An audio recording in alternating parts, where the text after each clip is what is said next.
Today's new member of the day is Garrett Arnie Johnson. Garrett, thank you for being a David Pakman Show member. We depend on funding from viewers and listeners like Garrett to keep going and growing.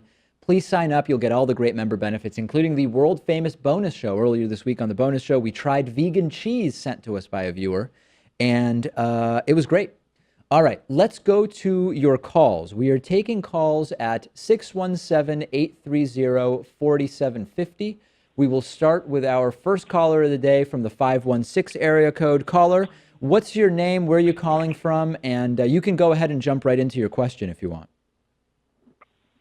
This is Adam Friedman from Manhattan, and my question is, David, if you could handpick anybody in the country to be the president, in other words, out of everybody that you know, scientists, doctors, if you could just choose one who would be so honored by your request that they would immediately serve as president and give up everything that they're doing, who would this person be? This is a complicated question because on the one hand, I could name someone that we all might consider sort of in the political world. But the truth is that our system in the U.S.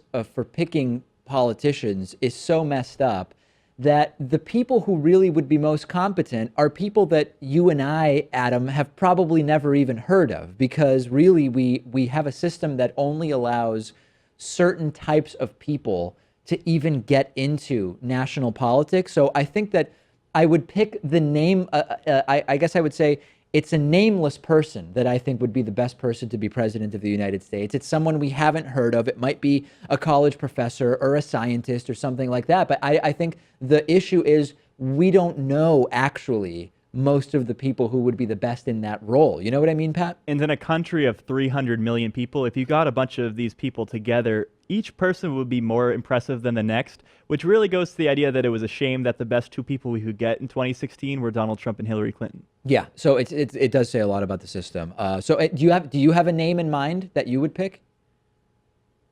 Yeah, I was thinking Lawrence Krauss. I just heard his podcast on Rogan, and the guy is very impressive. Yeah, he was. Also, I thought he was on your show, but I didn't get a chance to see that interview. Yep. One more question for Pat, and then I'll let you go. Pat, what are your thoughts on dumpster diving for vegans? In other words, eating meat that is otherwise about to be thrown out. I guess it would be better, but it's still something that I wouldn't advocate for.